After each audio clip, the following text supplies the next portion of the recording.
Kia ora. Today's video looks at kei te pihia te āhua o te rangi.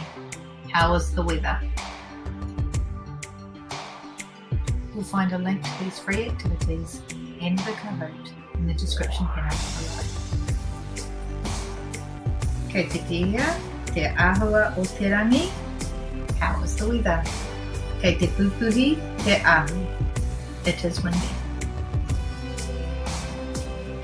Kei te pihia te āhua o te rangi. Kei te paki. It is fine. Kei te pihia te āhua o te rangi. Kei te ua.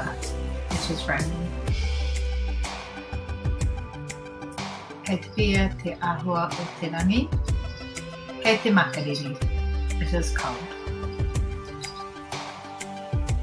Kei te tau te kohu. It is foggy. Kei te māku. It is wet. Kei te hukurere. It is snow. Kei te wera.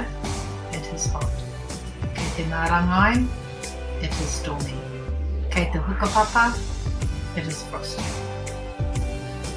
Nā kaupika, te tau, the seasons.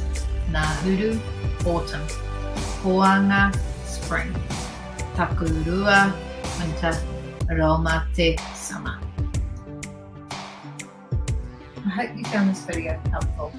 If you're looking for more videos and free activities, you can search out EduCost links on YouTube. Ka kite anō.